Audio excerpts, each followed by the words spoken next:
Who is Red Team? Why is it even important to Master Chief? What's it got to do with Halo Infinite? I'm going to answer all of that for you. Relax back. I've got this. We'll take it from here. So Red Team is a name given to a number of mission-specific formations of Spartan 2 super soldiers. They are subordinate to the UNSC, Naval Special Warfare Command, or NAVSPEC War.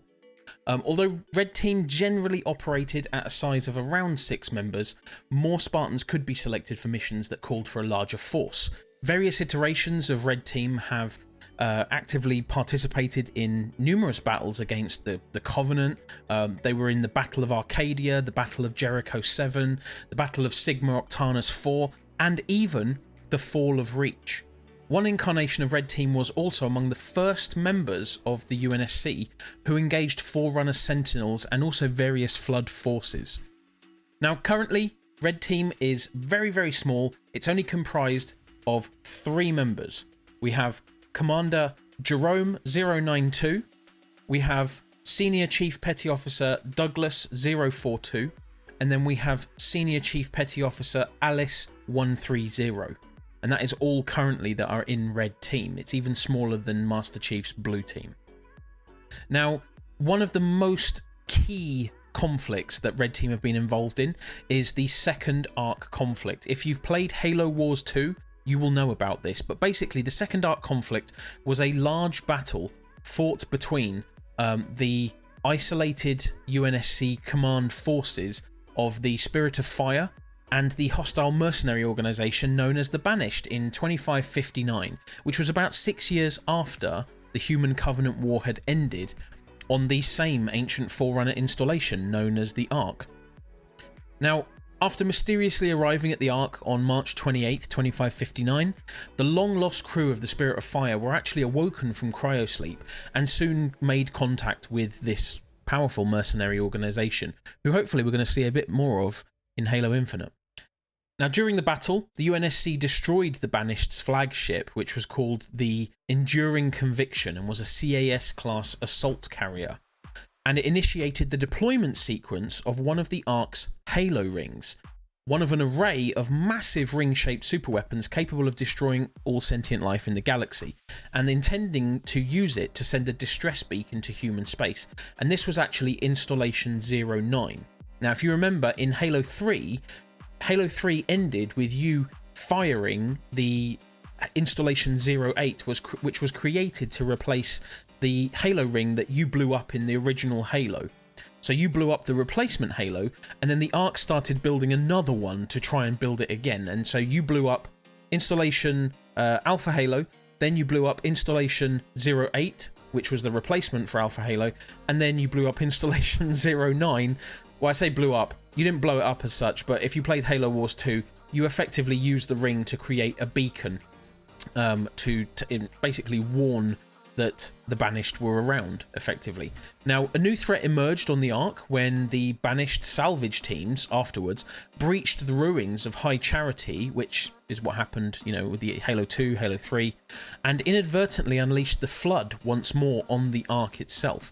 Now, the Banished and the Ark's defences did manage to stop the outbreak, and they did contain the Flood once again, before it could spread too far. Now, in October of the same year, the Banished managed to open a portal between their forces on the Ark and their forces in the Milky Way on Reach. Now, if you want to know more about that, you should read the book Shadows of Reach. It is a fantastic book by Troy Denning, absolutely stunning. It fills in a lot of information for you. It's not compulsive reading, like you don't have to do it, but it will help with the whole Halo Infinite run-in as well, so very much worth getting hold of. Now, with this portal and their connection from the Ark to Reach, Atriox and some of his warriors took the portal to the Milky Way, while the Keepers of the One Freedom, again, if you want to know more about them, read Shadows of Reach, took the portal the other way to the Ark in a plot to begin the Great Journey. Now, how does this all tie in with Halo Infinite? Well, we know there are Banished in Halo Infinite, okay? We know that Escharum, who works for Atriox, was left in charge by Atriox while he went for the Ark, and has now returned out. Atriox has asked the Banished on Reach again, look at the book, Shadows of Reach, to join him via the portal under the mountain, which in the book was known as Menakite Mountain, on the Ark. Now, possibly because he has lost badly against the Spirit of Fire. You know, he needs to rebuild forces, needs reinforcement. Could the Spirit of Fire / Red Team, because they were both together, Red Team is part of the Spirit of Fire, make their way through to help Blue Team / Master Chief using the same portal that Atriox and the Keepers of the One Freedom used? This is the interesting concept to me. Having spoken to a few people about this, it's a possibility. It would be a nice way to bring the Spirit of Fire into the FPS world of Halo, and possibly even reunite Master Chief with a few more of his older comrades who he trained with. I mean, they literally grew up together. They were at the Fall of Reach together. There's a whole load of stuff that was going on with Red Team and Blue Team that there's huge history behind both teams and how they've worked together, as well as how they've worked separately in the past.